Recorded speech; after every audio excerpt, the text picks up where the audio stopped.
नमस्कार. आपल्या सर्व नर्मदा भक्तांचं श्रीपादर्शन भक्ती चॅनलमध्ये सहर्ष स्वागत आहे. मी जयंत कुलकर्णी. आपणासमोर आज नर्मदा परिक्रमा एक सुसंवाद या विषयामधील पोटविषय म्हणजे आदि जगद्गुरू शंकराचार्य त्यांचे कार्य आणि नर्मदाष्टक स्तोत्राची रचना कशी झाली हे आपण पाहणार आहोत. अतिशय महत्त्वाचा विषय आहे. सनातन धर्माचं ज्याने असं म्हणता येईल पुनर्स्थापन केलं अशा या जगद्गुरू शंकराचार्यांना आपण प्रथम कोटी वंदन करून नर्मदेची प्रार्थना करून शंकराचार्यांची प्रार्थना करून मग आपण संक्षिप्तपणे या विषयाकडे बोलूया. नर्मदाय नमः प्रातः, नर्मदाय नमो निशी, नमस्ते नर्मदे देवी त्राहि मां भवसागरात्. शंकरं शंकराचार्यं केशवं बादरायणं सूत्रभाष्यकृतो वन्दे भगवन्तो पुनः पुनः. श्रुतिस्मृतिपुराणाम् आलयं करुणालयं नमामि भगवत्पादं शंकरं लोकशंकरम्. अवधूत चिंतन श्री गुरुदेव दत्त. पुन्हा एकदा आपले सरसे स्वागत. आजच्या विषयामध्ये आपण जगद्गुरू शंकराचार्यांचं जे महान कार्य त्यांनी केलं म्हणजे असं म्हणता येईल की जगद्गुरू शंकराचार्यांनी जो अद्वैत सिद्धांत मांडला तो अद्वैत सिद्धांत फार महत्त्वाचा आहे. तो अद्वैत सिद्धांत म्हणजे काय? ब्रह्मसत्यम जगन्मिथ्या. ब्रह्मसत्यम जगन्मिथ्या जीवो ब्रह्मेव नापरः. म्हणजे काय? ब्रह्मसत्य आहे, जगन्मिथ्या म्हणजे जग हे मिथ्या नाही, खोटं नाही, जग हे भासमय आहे. ब्रह्म हे सत्य आहे, जग हे भासमय आहे. जीवो ब्रह्मेव नापरा म्हणजे जीव हाच ब्रह्म आहे, तो आणखी दुसरा भिन्न नाही असे त्यांनी सांगितले आहे. आणि दुसऱ्या श्लोकात त्यांनी सांगितले अनेन वेद्यम सत्शास्त्रमिति वेदांत डिंडिमहा. म्हणजे त्यांचं म्हणणं आहे की हे ब्रह्म सत्य आहे, जगन मिथ्या आहे, जीव हाच ब्रह्म आहे, जीव हाच ब्रह्म आहे हे वेदांच्याकडनं आपण जाणून घेऊ शकतो, शास्त्राने जाणून घेऊ शकतो असं वेद सांगतात. तो एक लक्षात ठेवा, आपल्या स्वरूपाचं ज्ञान आत्मज्ञान झालं नाही तर कुठल्याही स्वरूपाचं कुठल्याही देवतेच्या स्वरूपाचं दर्शन आपल्याला होत नाही. किंवा त्या स्वरूपाचं जरी दर्शन झालं तर सरते शेवटी माणसाचा जन्म एवढा करता दिलेला असतो की त्याला आत्मज्ञान म्हणजे स्वरूपाच्या आपल्या स्वतःच्या स्वस्वरूपाचं ज्ञान होणं जरूर आहे. त्याच्याकरता स्वतः त्याचा काय म्हणतात तो अध्यात्म लागतं. अध्यात्म म्हणजे आपल्या आत्म्याची ओळख करून घेणं. आता हे जगद्गुरू शंकराचार्य या शंकराचार्यांनी विविध कार्य केलेले म्हणजे असं म्हणता येईल की पूर्वी विविध पंथांचे विविध विचारधाराचे लोक होते. कोणी विष्णूंची पूजा करायचे म्हणून स्वतःला वैष्णव म्हणायचे, कोणी शिवाची पूजा करायचे म्हणून शैव म्हणायचे, कोणी शाक्त देवीची म्हणजे उपासना करायची म्हणून शाक्त म्हणायचे. तर या वैष्णव शिव आणि शाक्तांच्या मध्ये अनेक मतभेद होते. ते एकमेकांचा द्वेष करत होते. जेव्हा शंकराचार्यांनी हे पाहिलं तेव्हा त्यांना लक्षात आलं की ही फार गोष्ट घातक आहे, ही संस्कृतीला नाशक आहे, संस्कृतीचा नाश पाहू शकतो. म्हणून त्यांनी फार मोठं विधायक कार्य केलं आणि ते विधायक कार्य म्हणजे पंचायतन पूजा चालू केली.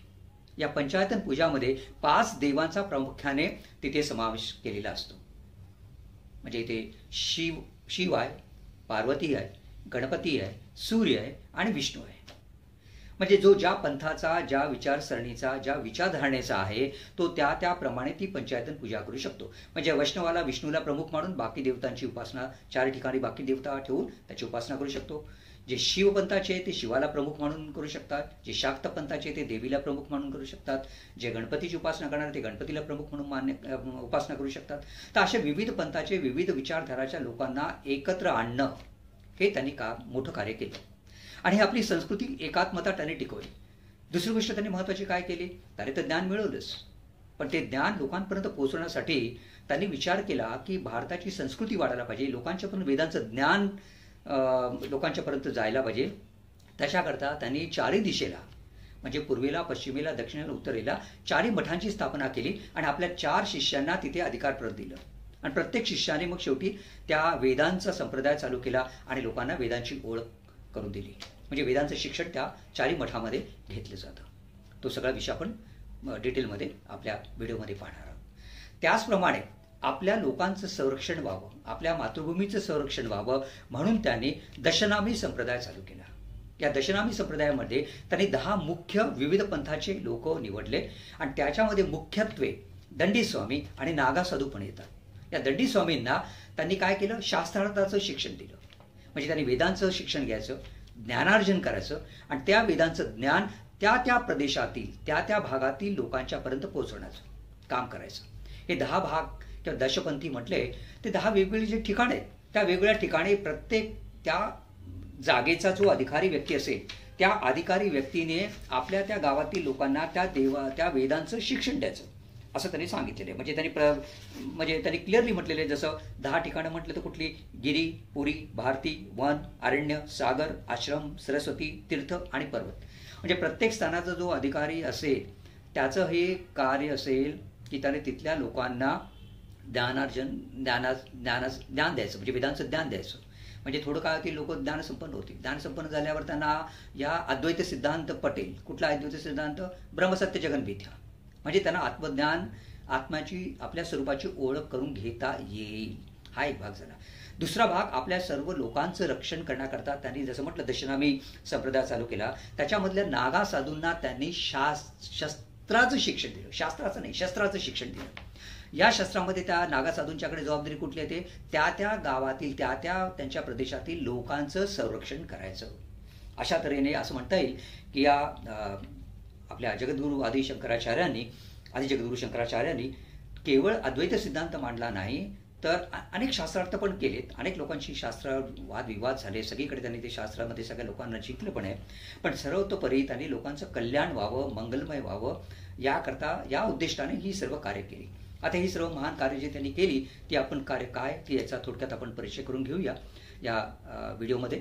तेव्हा आपल्या सर्वांना विनंती करतो की आपण सर्वांनी हा व्हिडिओ कृपया शेवटपर्यंत पहा आणि पुढचे सगळे व्हिडिओ येण्याकरता, कारण आपण हे जे काही व्हिडिओ बनवतोय ते मनन चिंतन अभ्यास करून बनवतोय.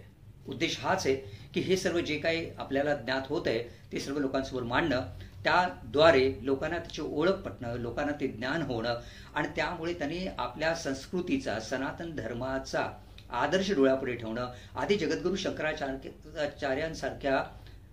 शंकराचार्यांसारख्या महान विभूतीचं जे काही त्यांनी सांगितले त्याचं पालन करणं अतिशय आवश्यक आहे. त्याकरता हा सगळा खटाटोप आहे असं म्हणता येईल. त्यामुळे आपल्या सर्वांना विनंती आहे की कृपया चॅनलला सबस्क्राईब करा, लाईक करा, म्हणजे आपल्याला सगळे नोटिफिकेशन्स पुढच्या व्हिडिओचे येतील. आता मी प्रार्थना करतो नर्मदा मैयाला, श्री स्वामी समर्थांना आणि श्री दत्तात्रेयांना की आपल्या सर्वांच्यावर त्यांच्या प्रेमाचा आणि कृपादृष्टीचा वर्षाव हो आणि आपले जीवन आनंदमय हो, मंगलदाय हो असं बोलतो आणि माझ्या शब्दांना इथे विराम देतो. कृपया पुढील व्हिडिओ पहा. नर्मदे हर, नर्मदे हर. अवधूत चिंतन श्री गुरुदेव दत्त, गुरुदेव दत्त, गुरुदेव दत्त.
500च्या शतकामध्ये कलियुगाने तर आपलं साम्राज्य दाखवलंच होतं. धर्माच्या नावाखाली जे अवडंबर माजलं होतं ते फार भयानक होतं. तसं आपल्या या देशावर अनेक परकीयांनी आक्रमण केले. ग्रीक, पोर्तुगीज, अरेबियन्स, डच, इंग्रज. पण या सगळ्यांच्या पेक्षाही भयानक परिस्थिती जी निर्माण झाली होती ते धर्माचा अवडंबर वाजून आपल्याच लोकांमध्ये. जिथे 84 पंथ होते, अनेक पंथांच्या अनेक विचारसरणीचे लोक होते, ज्याच्यामध्ये शिवाची पूजा करणारे शैव होते, देवीची पूजा करणारे शाक्त होते, विष्णूची पूजा करणारे वैष्णव होते, गणपतीची पूजा करणारे गणपत्य होते. असे अनेक पंथाचे, अनेक धर्माचे, अनेक विचारांचे लोक होते, ज्यांनी पूर्ण धर्माचं अवडंबर माजवलं आणि असं म्हणता येईल की धर्माचा ऱ्हास होत होता. आणि भगवद्गीतेत जसं भगवंतांनी म्हटलंय, यदा यदा हि धर्मस्य ग्लानिर्भवति भारत अभ्युत्थानम धर्मस्य तदात्मानं सुजाम्यहम् परित्राणाय साधूनां विनाशाय च दुष्कृतां धर्म संस्थापनार्थाय संभवामि युगे युगे. आता जसं भगवंतांनी म्हटलंय त्याचप्रमाणे प्रत्येक जण शेवटी बघत होता हा धर्माचा ऱ्हास होत चाललाय, तसं कुणीतरी या पृथ्वीवर भगवंताने अवतार घ्यावा आणि या सर्व धर्माचं रक्षण करावं, या सर्व लोकांचं एकत्रीकरण करावं, ही सांस्कृतिक एकात्मता टिकवावी. आणि ही सांस्कृतिक एकात्मता टिकवण्याचं कोणी कार्य केलं ते एक महान विभूती, असं म्हणतात की एक महान विभूती ती या पृथ्वीवर अवतारित झाली, ज्यांचं नाव आहे आदि जगद्गुरु शंकराचार्य. या जगद्गुरु शंकराचार्य जगद्गुरु पदवी ही त्यांना, हा आशीर्वाद त्यांना त्यांच्या गुरु गोविंदपाद यांच्याकडून मिळाला. आणि शंकराचार्यांनी जे कार्य केलेले ते कार्य अतिशय वाखाणण्यासारखं कार्य आहे. सगळं जगाला त्यांनी धडा दाखवून दिला की भारताची सांस्कृतिक एकात्मता कशी टिकवायची आणि सनातन धर्माचं रक्षण कसं करायचं, त्याचप्रमाणे सनातन धर्माचा प्रचार आणि प्रसार कसा करावा हे यांच्याकडनं शिकण्यासारखे. चला तर मग पाहूया या आदि शंकराचार्यांचा थोडक्यात परिचय करून घेऊया. आदि शंकराचार्य हे अद्वैत वेदांताचे एक भारतीय विद्वान तत्वज्ञानी आचार्य होते. शंकराचार्य आणि त्यांच्या समकालीन लोकांनी या भारतीय संस्कृतीचा वारसा जपला होता, वैदिक धर्माचा वारसा जपला होता. हिंदू धर्माच्या वेदांत परंपरेत सुधारणा केली, ज्यामुळे ती 1000 वर्षांहून अधिक काळ भारताची सर्वात महत्वाची आध्यात्मिक परंपरा बनली. शंकराचार्य यांचा जन्म इसवी सन 788 मध्ये वैशाख महिन्यातील शुक्ल पक्षाच्या पंचमी तिथीला झाला. शंकराचार्यांना वयाच्या 8व्या वर्षी त्यांनी सर्व वेदांचं ज्ञान प्राप्त केलं होतं. देशातील सांस्कृतिक एकात्मता कशी टिकवावी याचे धडे शंकराचार्यांनी घालून दिले आणि त्यांनी भारताच्या सांस्कृतिक आणि आध्यात्मिक ऐक्यासाठी विशेष व्यवस्था केली होती. उदाहरण सांगायचं म्हणजे पंचायतन पूजा. धर्म आणि संस्कृतीचे रक्षण कसं करावं हे आधी शंकराचार्यांच्याकडनं शिकावं, कारण त्यांनी ओळखलं होतं की नंतर सनातन धर्माचा ऱ्हास होऊ शकतो. म्हणून देशाच्या संरक्षणासाठी त्यांनी दशनामी संप्रदाय चालू केला आणि तो दशनामी संप्रदाय काय ते आपण पुढील भागात पाहणार आहोत. शंकराचार्यांचे 4 शिष्य म्हणजे पदमपद, सनंदन, हस्तमल, मंडन मिश्र, तोटकाचार्य. हे 4ही शिष्य यांना त्यांनी मठाधिपती केले. जिथे 4 मठांची 4 दिशेला त्यांनी जी स्थापना केली त्या 4 मठांच्या इथे त्यांची मठाधिपती म्हणून नियुक्ती केली. त्यांच्या ग्रंथसंपदेमध्ये व्यासाने लिहिलेलं ब्रह्मसूत्र तसंच 11 उपनिषद आणि भगवद्गीतेवर याच्यावर त्यांनी भाष्य रचली आहेत.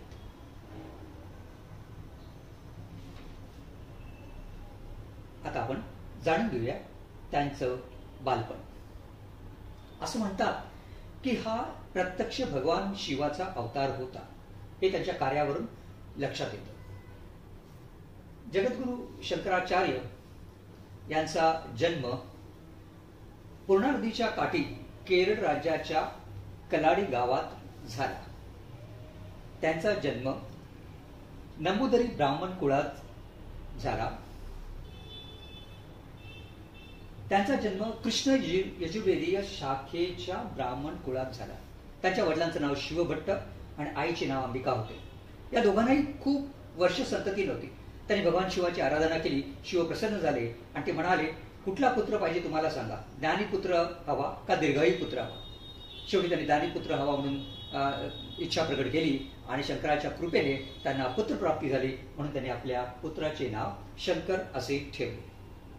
अल्पकाळातच शंकरांच्या वडिलांचे निधन झाले. तेव्हा शंकराचार्य अवघे 3 वर्षाचे होते. शंकराचार्य हे लहानपणापासून बुद्धीने कुशग्र आणि वाणीने तेज. असं म्हणतात की त्यांच्या वाणीवर साक्षात सरस्वती विराजमान होती. अवघ्या वयाच्या 2 वर्षामध्ये त्यांनी संस्कृतची ओळख झाली होती, संस्कृतचे श्लोक पाठ होते, संस्कृतचं लेखन देखील त्यांनी केलं होतं. असं म्हणतात की आईने वडिलांच्या पश्चात त्यांचं अत्यंत विपरीत परिस्थितीत पालन पोषण केलं. 18 वर्षी मुंज व्हायची होती, पण केवळ वडील नव्हते, म्हणून आईने त्यांची गुंज म्हणजे त्यांचा यज्ञोपवी संस्कार हा वयाच्या 5व्या वर्षी केला आणि ते गृहगृही कलाडी गावातच पुढचं शिक्षण घेण्याकरता गेले. असं म्हणतात वयाच्या 5व्या वर्षी जेव्हा ते शिक्षणासाठी गृहगृही गेले, तेव्हा 18 वर्षी जेव्हा ते परत आले तेव्हा त्यांच्याकडे सर्व वेदांचं ज्ञान होतं. ते काय होतं आता आपण त्यांचं जीवनचरित्रामध्ये पाहूया. जगद्गुरु शंकराचार्यांचं जीवनचरित्र एका श्लोकात जर सांगायचं झालं तर तो श्लोक म्हणजे अष्टवर्षे चतुर्वेदी द्वादशे सर्वशास्त्रविद. अष्टवर्षे चतुर्वेदी द्वादशे सर्वशास्त्रविद षोडशे कृतवान भाष्यम द्वात्रिशे मुनिरभ्यगात. त्याचा अर्थ असा आहे, अष्टवर्षे चतुर्वेदी म्हणजे वयाच्या अवघ्या 8व्या वर्षी त्यांनी 4 वेदांचं ज्ञान प्राप्त केलं होतं. आता हे 4 वेद कुठले? ऋग्वेद, यजुर्वेद, सामवेद आणि अथर्ववेद. आणि याच्या पुढच्या शाखा पण आहेत. यांच्या शाखा कुठल्या आहेत? संहिता आहे, ब्राह्मण आहे, आरण्यक आहे आणि उपनिषद आहे. तर या सगळ्याचा व्यासंग त्यांनी 8व्या वर्षी संपादन केला. या 4 वेदांचं ज्ञान त्यांनी संपादन केलं. द्वादशी सर्वशास्त्रविद म्हणजे वयाच्या 12व्या वर्षी त्यांनी सर्व शास्त्रांचा अभ्यास केला, सर्व शास्त्रांचं ज्ञान त्यांनी प्राप्त केले. षोडशे कृतवान भाष्यम म्हणजे अवघ्या 16व्या वर्षी त्यांनी प्रस्थानत्रयीवर भाष्य केलं. आता हे प्रस्थानत्रयी कुठले? ते एक म्हणजे व्यासाने लिहिलेलं ब्रह्मसूत्र, दुसरं म्हणजे श्रीमद भगवद्गीता आणि तिसरं म्हणजे 11 उपनिषदे. म्हणजे त्यांनी काय केलं? गुरूंच्या आदेशानुसार, त्यांचे जे गुरु आहे गोविंदपाद त्यांच्या आदेशानुसार ब्रह्मसूत्रावर भाष्य लिहिलं, भगवद्गीतेवर भाष्य केलं आणि 11 उपनिषदावर भाष्य केलं. अवघ्या वयाच्या 32व्या वर्षी त्यांनी महाप्रस्थान केले आणि असं म्हणतात त्यांनी हिमालयामध्ये समाधी घेतली. आता त्यांच्या संन्यास घ्यायची पौराणिक कथा आपण थोडक्यात पाहूया. बालपणापासूनच हा अतिशय कुशाग्र बुद्धीचा मुलगा, वाणीने तेज, सगळे संस्कृत श्लोक पाठ, कोणीही काही प्रश्न विचारले तर त्या प्रश्नावर तडकाफडकी लगेच उत्तर, असा शंकर याला लहानपणापासूनच संन्यासाची ओढ होती. म्हणजे संन्यास काय हे माहीत होतं, पण त्याला संन्यासी जीवन जगण्याची इच्छा होती. आणि असं म्हणतात की त्यांच्या स्तोत्र संपदेमध्ये त्याच्यावरून असं लक्षात येतं की त्यांना संन्यास घ्यायची मनापासून इच्छा होती. आता असं झालं ही इच्छा त्यांनी आपल्या आईला बोलून दाखवली. पण कुठली आई शेवटी आपल्या मुलाला संन्यास घ्यायला सांगेल, आणि ते पण या लहानपणी, इतक्या लहान वयात. खूप त्यांनी आईकडे शब्द मांडला होता, पण आईने काही ते मान्य केले नाही. आईने सांगितलं अजिबात संन्यास घ्यायचा नाही. मग एके दिवशी काय झालं, शंकर आणि आई, त्याची आई पूर्णा नदीच्या काठी असताना शंकर स्नानासाठी नदीत उतरला. त्यावेळी मगरीने त्याचा पाय पकडला आणि मगरीने त्याला आतमध्ये खेचत नेलं. ते बघून त्याची आई खूप घाबरली, भीतीग्रस्त झाली. तेव्हा शंकर म्हणाला, आई घाब नकोस, आता तरी मला संन्यास देण्याची परवानगी दे, नाही ही मगर मला खाऊन टाकेल, ही मगर मला मारून टाकेल. शेवटी आपल्या मुलाला जीवनदान देण्याकरता, त्याचे प्राण वाचवण्यासाठी त्या माऊलीला कुठलाही पर्याय नव्हता. शेवटी तिने हो म्हटलं आणि अशा तऱ्हेने असं म्हणता येईल की त्याला संन्यास घ्यायची परवानगी आईकडनं मिळाली. असंही सूचित केलं जातं की शंकराचार्यांनी आपल्या योगमायेचा वापर करून मगरीने पाय पकडण्याचा हा आभास निर्माण केला होता असं म्हटलं जातं. म्हणजे याचा अर्थ ही योगमाया, योग शक्ती त्यांना प्राप्त होती इतक्या लहानपणी, बालपणी. विचार करा, फार मोठी महत्वाची गोष्ट आहे. आता आपण कनकधारा स्तोत्राकडे बोलूया. आता हे कनकधारा स्तोत्र काय आहे आणि हे स्तोत्राची रचना ही जगद्गुरु शंकराचार्यांनी कशी केली, त्यामागील जी दंतकथा आहे ती आपण बघू आणि या स्तोत्राचं काय महत्व आहे तेही आपण बघू. आता हे कनकधारा स्तोत्र म्हणजे लक्ष्मीची केलेली स्तुती आहे. असं म्हणता येईल की स्तोत्र संपदेतील अतिशय प्रभावी अशा स्तोत्रांपैकी हे एक दिव्य स्तोत्र आहे. या स्तोत्राची रचना आदी जगद्गुरु शंकराचार्यांनी केलेली असून यात मधुरा भक्तीचा सर्वोच्च भाव आहे. किंवा सर्वोच्च बिंदू आहे असं म्हटलं तरी चालेल.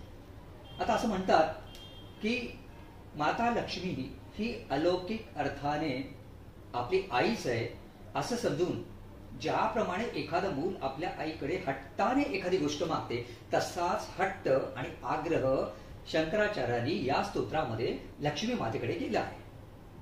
हे स्तोत्र अतिशय प्रासादिक असल्याने शुभ, मांगलिक व दिव्य अनुभव यायला सुरुवात होतात असा अनेकांचा अनुभव आहे. त्यामुळे जर कुणाला धनप्राप्ती करायची असेल तर कनकधारा स्तोत्राचा पाठ किंवा पठण किंवा अनुष्ठान ते करू शकतात. आता आपण या स्तोत्रामागील असणारी दंतकथा काय ते पाहू. आता असं म्हणतात की एका दंतकथेनुसार आचार्य म्हणजे जगद्गुरु शंकराचार्य, आचार्यांच्या कलाडी गावातील एका निर्धन ब्राह्मणाला दरिद्रापासून मुक्त करण्यासाठी रचलेलं हे कनकधारा स्तोत्र लक्ष्मी स्तुतीपर एक अत्यंत श्रेष्ठ स्तोत्र आहे. आता या कनकधारा स्तोत्राची रचना कशी झाली ती दंतकथा आपण पाहू. आता असं म्हणतात की कनक म्हणजे काय, तर कनक म्हणजे सोनं. शंकर दिग्विजय ग्रंथातील 4थ्या सर्गामध्ये या स्तोत्राचा उल्लेख केलेला आहे. आता हे स्तोत्र, या स्तोत्राची महत्ती कशी आणि याच्या मागची जी कथा आहे ते काय महत्व आहे ते आपण पाहूया.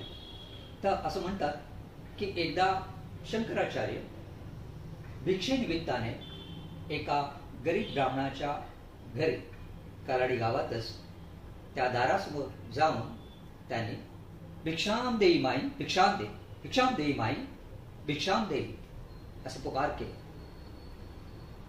त्या घरात असलेल्या स्त्रीने भिक्षा घालण्यासाठी काय आहे का ते पाहिले, पण घरात अन्नाचा एकही कण नव्हता.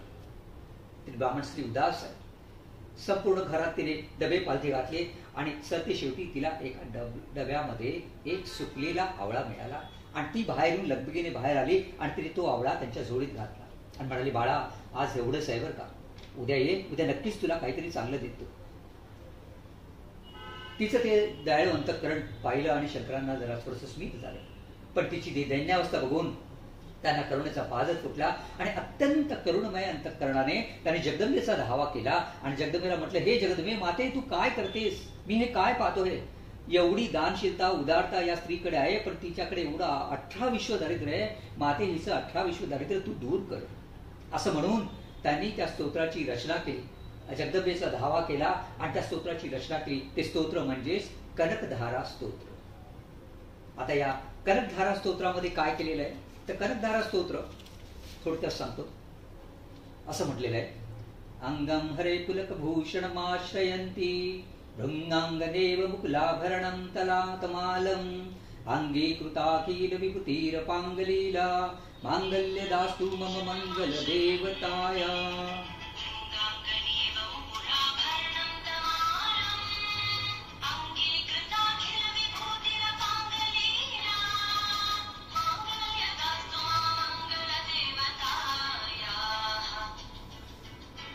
या स्तोत्रामध्ये एका श्लोकात लक्ष्मीच्या डोळ्यांना तर दुसऱ्या श्लोकात लक्ष्मीला भ्रमरी कल्पलेली आहे. तिचा कृपा कटाक्ष मंजूर पडो अशी प्रार्थना आहे. आणि असं म्हणतात या स्तोत्राच्या प्रभावाने, शंकरांच्या सकारात्मक शब्द प्रभावाने आकाशातून सुवर्णमयी आवळ्यांचा सोन्याचा वर्षाव झाला आणि त्या ब्राह्मण स्त्रीचं दारिद्र्य दूर झालं अशी आख्यायिका आहे. असं या कनकधारा स्तोत्राचं फार मोठं महत्व आहे.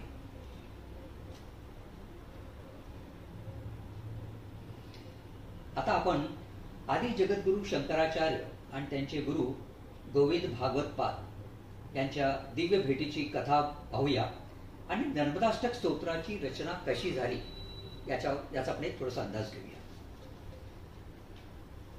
आता नर्मदाष्टक स्तोत्र सगळ्यांना माहिती, सबेंदू सिंधू जे आपण म्हणतो, नर्मदा परिक्रमा अशी म्हणतात, उत्तरवाहिनीमध्ये म्हणा किंवा काही परिक्रमेमध्ये म्हणा, प्रत्येक जण नर्मदेची आरती आणि नर्मदाष्टक रोज सकाळ संध्याकाळ करतात. आता असं म्हणतात की पतंजली चरितानुसार आदि शंकराचार्य आणि त्यांचे गुरु गोविंद भागवतपाद यांच्यातील दिव्य भेट ही चमत्काराने भरलेली आहे. आता चमत्कार हा शब्द का वापरलाय? कारण तो चमत्कार झाल्यासारखाच आहे. तो काय चमत्कार झाला ते आता आपण पाहू. गोविंद भागवतपाद हे नर्मदा नदीच्या काठावरील प्रसिद्ध ओंकारेश्वर मंदिराजवळ एका गुहेत वास्तव्य करत होते. असं म्हणतात की गोविंदपाद हे शिष्याच्या म्हणजे शंकराचार्यांच्या आगमनाच्या अपेक्षेने तेथे अनेक वर्षे वास्तव्य करत होते. म्हणजे बघा, एक गुरु देखील एका योग्य शिष्याची वाट पाहतो, तर इकडे एक शिष्य गुरूंच्या शोधात निघतो. आता जगद्गुरु शंकराचार्य वयाच्या 8व्या वर्षी त्याने आपलं घर सोडलं आणि गुरूंच्या शोधात ते उत्तरेकडे गेले आणि फिरत फिरत ते ओंकारेश्वरला नर्मदे किनारी आले. नर्मदा किनाऱ्याला तो पाहतो तो काय, नर्मदा नदीला पूर आलेला, प्रचंड पुराचं पाणी. आणि गोविंद भागवतपाद हे नर्मदेच्या उत्तरेकडील तीरावर एका गुहेत समाधीस्थ अवस्थेत होते. नर्मदा नदीची पातळी हळूहळू वाढत होती आणि शंकराचार्य अतिशय चिंताग्रस्त झाले. शंकराला वाटलं, हे जर पाणी असं वाढत गेलं तर काय होईल? हे जर पाणी वाढत गेलं आणि हे जर गुहेत पाणी गेलं तर समाधी अवस्थेत असलेल्या माझ्या गुरूंचं काय होईल? हे जाणून अतिशय चिंताग्रस्त झाले आणि त्यांनी आपला कमंडलू गुहेच्या तोंडासमोर ठेवला आणि त्यांनी नर्मदेची प्रार्थना केली, स्तुती करू लागले. ते म्हणाले, हे आई, आम्ही तुला मुलासारखे आहोत. माझे गुरु समाधी अवस्थेत आहे आणि जर तुझे पाणी गुहेत गेले तर माझ्या गुरूंची समाधी खंडित होईल. कृपया हे आरिष्ट काळ आणि माझ्या गुरूंचे रक्षण कर. असे म्हणून शंकराने नर्मदा नदीची स्तुती करणारे नर्मदाष्टक स्तोत्र रचले. ते नर्मदाष्टक स्तोत्र आपल्या सर्वांना माहितीच आहे.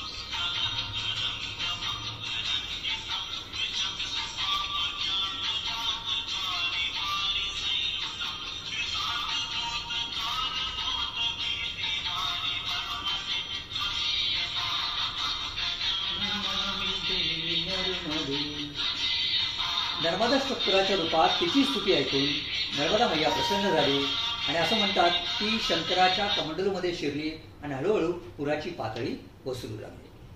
ते हे हा जो चमत्कार झाला, हा नर्मदा मैयाच्या पुराचं पाणी ओसरणं हा मोठा चमत्कारच होता. आणि हा चमत्कार कोणी घडून आणला तर आपले आदि जगद्गुरु शंकराचार्य, त्यांनी या नर्मदाष्टक स्तोत्राची रचना केली. जेव्हा पुराचं पाणी ओसरू लागलं हळूहळू आणि लक्षात आलं की आता गुहेत पाणी जात नाहीये, त्यावेळी शंकर हळूच आतमध्ये गुहेत गेला आणि आपल्या समाधीस्थ अवस्थेत असलेल्या गुरूंचं त्यांनी दर्शन घेतलं, नतमस्तक झाला, लोटांगण घातलं आणि त्यांच्यासमोर बसला. थोड्या वेळातच गोविंद भागवतपाद आपल्या तीव्र ध्यानातून समाधी अवस्थेतून जागे झाले. समोर पाहता तर कोण? एक छोटासा बालक. त्यांनी विचारलं, कोण आहेस तू? आश्चर्य वाटलं त्यांना. तेव्हा शंकराने 10 श्लोकांमध्ये उत्तर दिलं, ते आता 10 श्लोकी म्हणून प्रसिद्ध आहे. त्यातली पहिला श्लोक म्हणजे, मी पृथ्वी नाही, पाणी नाही, अग्नी नाही, वारा नाही, ज्ञानेंद्रिय नाही किंवा त्यांचा संयोग नाही, कारण ते नेहमी अस्तित्वात नसतात. मी तो आहे. जी ही पंचमहाभूते त्याच्यापैकी मी नाही. तर मी कोण आहे? मी तो आहे. मी शिव आहे. मी शुद्ध चेतना आहे. शिवोहम शिवोहम शिवोहम असं त्याने म्हटलं. आणि असं म्हणतात की गोविंद भागवतपादांना अतिशय आनंद झाला. आनंदाने त्यांनी त्याला प्रेमाने आलिंगन दिलं आणि त्याची असं म्हणतात की त्याची योग्य शिष्याची प्रदीर्घ वाट संपली. वाट पाहायची जी होती, ते जे वाट पाहत होते ती संपली आणि त्यांना योग्य शिष्य तो लाभला आणि त्याचा त्यांनी शिष्य म्हणून स्वीकार केला आणि त्याला संन्यासाची दीक्षा दिली आणि उपनिषदातील 4 महावाक्यांचा उपदेश केला. ईश्वरी ब्रह्म आहे, ईश्वर हे परम सत्य आहे, तत्त्वमसी, अहम ब्रह्मास्मी, या 4 वाक्यांचा त्यांना उपदेश केला. नंतर गुरु गोविंदपादाने त्याला आशीर्वाद दिला की तू संपूर्ण जगाचा गुरु म्हणून ओळखला जाशील, जगद्गुरु म्हणून ओळखला जाशील. आणि त्याला आज्ञा केली की ब्रह्मसूत्रावर भाष्य लिही, भगवद्गीतेवर भाष्य लिही, उपनिषदावर भाष्य लिही आणि अद्वैत तत्वज्ञानाचा दूरदूरपर्यंत प्रसार कर आणि भारतभर भ्रमण कर. आणि त्याचा आदेश शिरसाबंद मानून जगद्गुरु शंकराचार्य नंतर त्यांनी भारतभर भ्रमण केलं. आता आपण पाहूया पायी परिक्रमेमध्ये हे जे ठिकाण लागतं, गुरु गोविंदपाद आणि शंकराचार्य यांचं सुंदरसं मंदिर आहे. त्या समाधी मंदिराच्या इकडे तुम्ही जाऊन दर्शन घेऊ शकता. फार सुंदर गोजीरवाणी मूर्ती आहे, मंगलमय वातावरण आहे, दिवसबंधन आहे मंदिरामध्ये. आणि त्या मंदिरापासूनच 1.5 किलोमीटर अंतरावर एक गुहा आहे. त्या गुहेमध्ये गोविंदपाद आणि शंकराचार्य दोघे बसायचे. तर तिकडे ते त्यांच्या पादुकांचं दर्शन तुम्ही घेऊ शकता. गोविंदपादांच्या पादुका आहेत, शंकराचार्यांच्या पादुका आहेत, त्याचं दर्शन घेऊ शकता.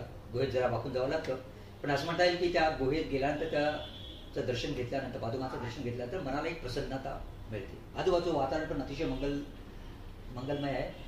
तर जे कोण काही कार्यक्रमाचे करणार आहे त्यांनी अवश्य धूमगड मध्य प्रदेश येथे भेट द्यावी आणि या पादुकांचं दर्शन घ्यावं. तसंच या समाधी स्थानाचं, मंदिराचं देखील दर्शन घ्यावं.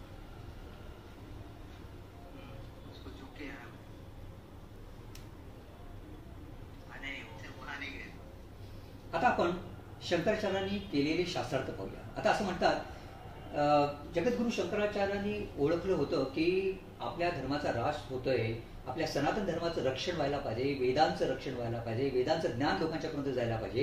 हे दूरदर्शी धोरण आखण्यासाठी भारतभर त्यांनी भ्रमण केलं. असं म्हणतात त्यांनी 3 वेळा भारतभर भ्रमण केलं. केवळ का, तर सनातन धर्माचं रक्षण करण्यासाठी आणि त्याचा प्रचार आणि प्रसार करण्यासाठी. आता त्या वेगवेगळ्या ठिकाणी जाऊन त्यांनी शास्त्रार्थ केले. काशीमध्ये जाऊन त्यांनी शास्त्रार्थ केला, महेशमती म्हणजे महेश्वरमध्ये जाऊन त्यांनी शास्त्रार्थ केला.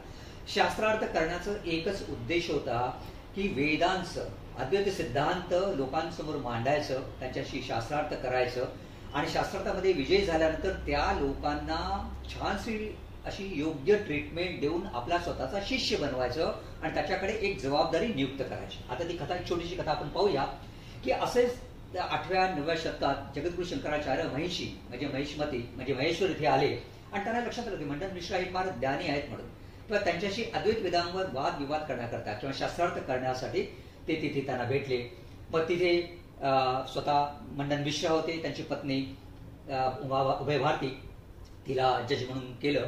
आणि हे जेव्हा तिघही शास्त्रार्थासाठी संवाद करायला लागले, अर्थात असं म्हणतात की भारतीने दोघांच्या गळ्यात पुष्पमाळा घातली आणि अशी अट टाकली की ज्याची पुष्पमाळा पहिली सुटेल तो हारणार. तर या शास्त्रार्थामध्ये असं म्हणतात की हा शास्त्रार्थ जवळजवळ 42 दिवस चालला होता. म्हणजे मंडन मिश्रा हे फार मोठी ज्ञानी होते, शंकराचार्यांना देखील ओळखले होते. यामध्ये अनेक प्रश्न स्वतः शंकराचार्यांनी मंडन मिश्राला विचारले. त्यांनी विचारलं की हा आत्मा हा सर्वव्यापी आहे का काय, त्या आत्म्याचं स्वरूप काय, या आत्म्याच्या स्वरूपाला तुम्ही जाणता का. म्हणजे अद्वैत वेदांताच्या दृष्टीप्रमाणे त्यांच्या मते आत्मा हाच ब्रह्म आहे, अहम ब्रह्मस्मी. आत्मा हा ब्रह्मापासून वेगळा नाहीये. पण त्या आत्माचं स्वरूप तरी लोकांना माहिती आहे का, त्या स्वरूपाची ओळख करून देण्याकरता त्यांनी असे काही प्रश्न विचारले. परंतु मंडन मिश्रांना त्याचं उत्तर देता आलं नाही. कारण मंडन मिश्रा हे कर्मकांडातले होते. जसं आपण म्हणतो ध्यानकांड, भक्तिकांड म्हणजे उपासनाकांड आणि कर्मकांड. कर्मकांडावर जास्त विश्वास ठेवणारे होते. त्यामुळे त्यांना हे आत्मज्ञान किंवा हे तत्व काही पटलं नाही. मग त्यांनी प्रश्न विचारला, हा आत्मा आणि ब्रह्म याच्यातला फरक कसा भेटवता येईल, या दोघांचं काय. तर त्यांनी सांगितलं, शंकरांनी सांगितलं की काय हे ब्रह्मसत्यम जगन मिथ्या, म्हणजे ब्रह्म हे सत्य, जग हे मिथ्या आहे. मग मिथ्या कशामुळे, तर मायेमुळे. मग मायेमुळे का होतं. मग त्यांनी अनेक उदाहरण दिली. सर्परज्जूचं उदाहरण दिलं. अंधारामध्ये आपण एखादी दोरी पाहिली तर आपल्याला सर्पाचा भास होतो. समुद्रातील लहरी पाहिल्या तर लहरी समुद्रापासून वेगळ्या असं वाटतात, पण प्रत्यक्षात त्या वेगळ्या नसतात. ते समुद्राचाच एक भाग असतो. आपण मिट्टीचे अनेक घडे बघितले, निरनिराळ्या प्रकारचे घडे बघितले, स्टॅच्यू बघितले, तर ते स्टॅच्यू काही वेगळे नसतात. ती शेवटी मिट्टीच असते, म्हणजे ते मातीपासून वेगळं नाही. तसंच आत्मा हा आत्मा काय, हा ब्रह्मच आहे असं त्यांनी सांगितलं. तर असे अनेक दृष्टिकोन त्यांनी मांडले आणि सांगितले माया म्हणजे काय, अज्ञान. म्हणजे अज्ञानाकडून आपल्याला ज्ञानाकडे जायचंय, अंधाराकडून आपल्याला प्रकाशाकडे जायचंय. तर अज्ञानाकडून ज्ञानाकडे किंवा अंधाराकडून प्रकाशाकडे कसं जाते, जेव्हा वेदांचं ज्ञान आपण घेतलं त्यावेळी ते होईल. त्या ज्ञानामुळे तुमची भक्ती येईल, भक्तीमुळे मग तुमच्या कर्मकांडामध्ये ते सगळी भक्ती रिफ्लेक्ट होईल, म्हणजे तुमच्या आचरणात येईल. आणि त्याच्यावरून असं म्हणता येईल की तुम्ही मूर्तीपूजा करू शकता, कुठली पूजा करू शकता, किंवा त्याच्यानंतर मग पुढे हा ब्रह्मसत्य जगन्मिथ्या हे तत्वज्ञान अंगी बाळगून आत्मस्वरूपाची ओळख करू शकता. आता हे सगळे अनेक कार्य करण्याकरता त्यांनी म्हणजे असं पुरोगामी धोरण आखलं. त्यांना लक्षात आलं की इथून पुढे भारताच्या संस्कृतीचा ऱ्हास होण्याची शक्यता आहे. अनेक प्रकारचं आक्रमण होतं, अनेक मतभेद आहेत लोकांच्या मध्ये. त्या लोकांना एकात्मता, ती संस्कृती एकात्मता टिकवायची, हे खूप काही चॅलेंजेस होते असं म्हणता येईल. तर त्याच्याकरता काय करायला पाहिजे. त्यामुळे त्यांनी असं धोरण आखलं की या सनातन धर्माचं संरक्षण कसं होईल. त्याचप्रमाणे आपल्या वेदांचं संरक्षण कसं होईल, वेदांचं ज्ञानाचा प्रचार आणि प्रसार कसा होईल याच्यावर त्याचं मोठं लक्ष होतं. आणि त्या उद्देशाने त्यांनी भारताच्या चारी दिशेला 4 मठांची स्थापना केली. आता स्थापना करण्याचं महत्व काय होतं, उद्देश काय होता? उद्देश हाच होता की त्या मठाद्वारे वेदांचं ज्ञान लोक संपादन करू शकतात. त्या प्रत्येक मठाचे मठाधिपती म्हणून त्यांनी आपल्या 4 शिष्यांना तिथे प्रमुख म्हणून नेमलं आणि त्यांच्यावर ही जबाबदारी दिली की वेदाचा संप्रदाय तुम्ही चालू ठेवायचा. ते हे 4 मठ कुठले ते आता आपण पाहूया. उत्तरेकडे बद्रीनाथ धाममध्ये ज्योतिर्मठ आहे, जिथे अथर्ववेदाचं शिक्षण दिलं जातं. पश्चिमेला द्वारका पीठ आहे, जिथे गुजरातमध्ये तिथे सामवेदाचं शिक्षण दिलं जातं. दक्षिणेला कर्नाटकला शृंगेरी मठ आहे, तिथे यजुर्वेदाचं शिक्षण दिलं जातं. आणि पूर्वेकडे गोवर्धन मठ आहे, तिथे ऋग्वेदाचं शिक्षण दिलं जातं. जर आता एखाद्या विद्यार्थ्याला जर त्याने यजुर्वेदाचं शिक्षण घेतलं आणि त्याला ऋग्वेदाचं शिक्षण घ्यायचं असेल तर त्याप्रमाणे ही 4ही मठं एकमेकाशी संघटित होते. म्हणजे एका मठातून दुसऱ्या मठात जाऊन तो त्या वेदांचं शिक्षण घेऊ शकत होता. अशी सगळी संपूर्ण व्यवस्था त्यांनी बांधली होती. याच्याही पलीकडे जाऊन त्यांनी दशनामी संप्रदाय चालू केला. हा दशनामी संप्रदाय म्हणजे काय? केवळ सनातन धर्माचा प्रचार प्रसार आणि वेदांताचा प्रचार प्रसार नव्हे तर त्या सगळ्याचं संरक्षण करण्याकरता त्यांनी दशनामी संन्यासी ही संप्रदाय चालू केला. हा दशनामी संप्रदाय 4ही मठाशी संघटित होता. आता आपण पाहूया हा दशनामी संप्रदाय म्हणजे काय. या दशनामी संप्रदायामध्ये त्यांनी नागा साधू आणि दंडी स्वामी हा संप्रदाय चालू केला. दंडी स्वामीची जबाबदारी होती की त्यांनी ज्ञानार्जन करायचं, वेदांचं ज्ञानार्जन करायचं आणि त्या ज्ञानाची ओळख जनमानसामध्ये करायची, संस्कृतीची ओळख लोकांना द्यायची, त्यांना सुशिक्षित करायचं, वेदांचं ज्ञान द्यायचं. आणि नागा साधूंची जबाबदारी होती की त्यांनी शस्त्राचं शिक्षण घ्यायचं आणि सगळ्यांचं संरक्षण करायचं, त्याचबरोबर लोकांनाही शस्त्राचं शिक्षण द्यायचं आणि संरक्षण करायचं. म्हणजे जर धर्माचा नाश होत असेल, धर्माचा ऱ्हास होत असेल, वेदांचा ऱ्हास होत असेल तर त्या वेदांचं संरक्षण आणि जनमानसामध्ये त्याची ओळख कशी करायची हे त्यांनी दंडी स्वामींच्या जबाबदारीतून लोकांसमोर तो आदर्श मांडला. त्याचप्रमाणे नागा साधूंच्या तर्फे प्रत्येकाचं संरक्षण, समाजाचं संरक्षण, लोकांचं संरक्षण, देशाचं संरक्षण कसं करायचं हे नागा साधूंच्याकडनं शिकता येईल. आता ही 10 स्थानं कुठली? वन, अरण्य, गिरी, पर्वत, सागर, तीर्थ, आश्रम, पुरी, भारती आणि सरस्वती. या 10 ठिकाणी जे प्रत्येक अधिपती होते, जे अधिकारी असते, त्या स्थानाचे अधिकारी होते, त्या अधिकारी व्यक्तींना ही जबाबदारी दिली होती की त्यांनी वेदांची ओळख, संस्कृतीची ओळख तिथल्या एरियातल्या, तिथल्या भागातील लोकांना करून द्यायची, जेणेकरून ती लोक सुसंस्कृत होतील, सुशिक्षित होतील आणि स्वतः देखील कार्यवाह होतील, बरं का, स्वतःचा भार स्वतः उचलतील. त्याचप्रमाणे त्यांना संरक्षण करायची, म्हणजे शस्त्राचं पण शिक्षण देऊन स्वतःचं संरक्षण कसं करायचं, आपल्या समाजाचं संरक्षण कसं करायचं, आपल्या जागेचं संरक्षण कसं करायचं आणि देशाचं संरक्षण करायचं याचं पूर्ण शिक्षण दिलं होतं. तर असं म्हणता येईल हे दूरदृष्टी धोरण आदि जगद्गुरू शंकराचार्यांनी 4 मठ स्थापन करून आणि दशनामी संप्रदाय करून चालू केलं होतं. आता आपण पाहूया की पंचायतन पूजा हे कार्य काय आहे. जसं म्हटलं होतं की आपल्या देशावर केवळ परकीयांचं आक्रमण झालं नाही तर आपल्याच लोकांनी स्वतःहूनच धर्माचा ऱ्हास करत होते. कसे करत होते? कारण धर्माचं अवडंबर माजलं होतं. अनेक पंथाचे लोक होते. असं म्हणतात की 84 पंथाचे लोक होते. शिवाची पूजा करणारे शैव, विष्णूची पूजा करणारे वैष्णव, देवीची पूजा करणारे शाक्त, गणपतीची पूजा करणारे गाणपत्य, सूर्याची पूजा करणारे सौर्य. तर प्रत्येकाच्या मतधारा, विचारधारा वेगळ्या होत्या. तर भिन्न पंथाची लोक, भिन्न विविध विचारांची लोक एकत्र येऊ शकत नव्हते. याच्यामुळे काय झालं? एकतेचा नाश झाला, एकात्मता लोप पावली, संस्कृती लोप पावत गेली, धर्माचा ऱ्हास होत चालला होता. तर हे असं होऊ नये याच्याकरता त्यांनी विचार केला की लोकांचं एकत्रीकरण करणं महत्वाचं आहे. आता हे एकत्रीकरण कसं करता येईल? कारण त्या वैदिक धर्मात मूर्तीपूजा सांगितली होती. काही मूर्ती उपासक होते, काही शैव उपासक होते, काही वैष्णव होते. तर हे सगळे एकमेकांच्या बरोबर कधीच राहत नव्हते, अतिशय एकमेकांचा द्वेष करत होते. आता जर समाजामध्ये असा द्वेष वाढला तर समाजाची प्रगती होऊ शकत नाही, त्या माणसाची, कुटुंबाची प्रगती होऊ शकत नाही, समाजाची प्रगती होऊ शकत नाही, देशाची प्रगती होऊ शकत नाही. तर हे सगळं टाळण्याकरता, हे सगळं रोखण्याकरता, थांबवण्याकरता त्यांनी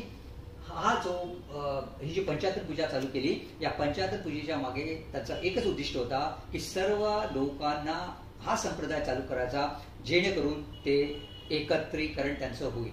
आता याच्यात काय होतं आपण जरा पाहूया. असं म्हणतात की विविध उपास्य देवांना मानत असलेल्या उपासकामध्ये द्वेष कमी करण्यासाठी आणि जाणीवपूर्वक ही पंचायतन पूजेची सुरुवात केली. तर पंचायतन पूजा म्हणजे काय? 5 देवांचा, आपण 5 गुरु 5 चोरवत्ती सोडून द्या, आपण पंचायतन पूजा म्हणजे 5 देवांची पूजा. आता 5 देव म्हणजे समजा एखादा शैव असेल तो शिवाला प्राधान्य देईल बरं का. एखादा गणपतीची पूजा करणार असेल तो गणपत्य शाखेचा संप्रदायाचा तर तो किंवा पंथाचा तर तो गणपतीला प्राधान्य देईल. असे अनेक 5 ज्या गोष्टी आहेत, हरी आहे, शिव आहे, गणपती आहे, तेज म्हणजे रवी म्हणजे भास्कर, सूर्य आणि देवी म्हणजे अंबा. तर या 5 देवतांचं पूजन करण्याकरता त्यांनी लोकांना सूट दिली होती. ज्याला एखाद्याला वाटत असेल की मी शैव आहे तर त्याने शिवाला प्राधान्य द्यायचं आणि बाकी 4 मूर्ती बाजूला ठेवायच्या. एखादा वैष्णव असेल तर त्याने विष्णूला प्राधान्य द्यायचं आणि बाकी 4 मूर्ती बाजूला ठेवायच्या. थोडक्यात म्हणजे काय, या 5 देवतेंची पूजा प्रत्येकाकडनं घडावी व ते भलं कोणी शिवाला प्राधान्य देव, कोणी विष्णूला प्राधान्य देव, पण सरते शेवटी प्रत्येकाच्या विचारधारा एकत्र होतात. आणि असं म्हणतात त्याच्यामधून गणेश पंचायतन, शिव पंचायतन, विष्णू पंचायतन अशा अनेक पंचायतन पूजा सुरू झाल्या आणि या पंचायतन पूजा पद्धतीने माणसांच्या श्रद्धा जपल्या गेल्या आणि असं म्हणतात की त्यांच्यातला संप्रदायामधील राग द्वेष कमी झाला. आता हे जे उपासक दैवत आहेत आपण म्हणतो जसं गणपती बुद्धीचं दैवत वगैरे वगैरे, ते हे सगळं दैवत ही सर्व शक्ती कार्य करते. तर या 5 देवतांची उपासना म्हणजे 5 शक्तीची केलेली उपासना, जेणेकरून सगळा समतोल साधता येईल, समन्वय साधता येईल. हा दूरदृष्टी धोरण जगद्गुरु शंकराचार्यांनी जगासमोर घालून दिलं आणि अशा तऱ्हेने आपण म्हणता येईल की त्यांनी फार मोठं कार्य केलं. आता त्यांचं थोडक्यात कार्य आपण काय आहे ते पाहूया. आता असं सांगता येईल की त्यांनी जे कार्य केलं आपण अगोदर म्हटलेलंच आहे, त्यांनी 4 दिशेला 4 मठ स्थापन केले. आता हा त्यांचा अद्वैत सिद्धांत काय तो पाहूया. ब्रह्मसत्यम जगन्मिथ्या जीवो ब्रह्मेव नापरा, ते काय सांगतात ते पाहूया. आदि शंकराचार्यांनी सनातन धर्माची ज्योत प्रज्वलित केली आणि वेगवेगळ्या पंथांच्या विचारसरणीच्या विचारधारांच्या लोकांना एकत्र आणले आणि आपली संस्कृती जपली आणि एकात्मता जपली. आता त्यांचा जो अद्वैत सिद्धांत आहे तो आपण एका वाक्यात सांगता येईल. ब्रह्मसत्यम जगन्मिथ्या जीवो ब्रह्मेव नापराः. ब्रह्मसत्यम जगन्मिथ्या जीवो ब्रह्मेव नापराः अनेन वेद्यम सशास्त्रमिति वेदांत डिंडिमः. आता याचा अर्थ पाहूया आपण. ब्रह्मसत्यम जगन्मिथ्या म्हणजे ब्रह्म वास्तविक आहे, ब्रह्मांड मिथ्या आहे. जीवो ब्रह्मेव नापरा, जीव ही ब्रह्म है और भिन्न नहीं. ब्रह्मसत्यम जगन्मिथ्या म्हणजे ब्रह्मसत्य आहे, जग हे मिथ्या आहे. मिथ्या आहे म्हणजे काय? भासमय आहे. जीवो ब्रह्मेव नापरा म्हणजे जीव हा ब्रह्मापासून वेगळा नाही. अनेन वेदम सशास्त्रमिति, इसे सही शास्त्र के रूप में समझ जाना चाहिए. वेदांत डिंडिमा हे वेदांनी सांगितलेले आहे. अशी या शंकराचार्यांची जयंती आपल्या 2 मे रोजी आहे. सर्व ठिकाणी आपण साजरी करूया आणि असं म्हणता येईल की ही जी महान विभूती आहे, जो प्रत्यक्ष शंकरांचा अवतार आहे, अशा या शंकराचार्यांनी जर सनातन धर्माचे रक्षण केलं नसतं, पुनरुत्थान केलं नसतं, तर आपला धर्म पूर्णपणे ऱ्हास पावला असता. त्यामुळे आज आपण काय आहोत त्यांचे ऋणी आहोत. अशा या महान विभूतीला त्याने सनातन धर्माची प्रचार केला, प्रसार केला, वेदांचं रक्षण केलं, अशा या महान विभूतीला शंकराचार्यांना आमचं सर्वांचं कोटी कोटी वंदन, कोटी कोटी प्रणाम, कोटी कोटी प्रणाम, कोटी कोटी प्रणाम. आशा करतो की हा व्हिडिओ सर्वांना याचं जे काही कंटेंट दिले ते आपल्याला अतिशय उपयुक्त वाटेल, आवडेल. आणि एक विनंती आहे सर्वांना की जगद्गुरु शंकराचार्यांनी जो घालून दिलेला मार्ग आहे, सनातन धर्माचा मार्ग, वेदांचा मार्ग आणि एकात्मता, सांस्कृतिक एकात्मता जपण्याचा जो मार्ग आहे, सर्वांनी अवलंबा. आणि हा व्हिडिओ आवडला असल्यास तर सबस्क्राईब करा, लाईक करा. नर्मदे अवधूत चिंतन श्री गुरुदेव दत्त. माझ्या शब्दाने इथे विराम देतो.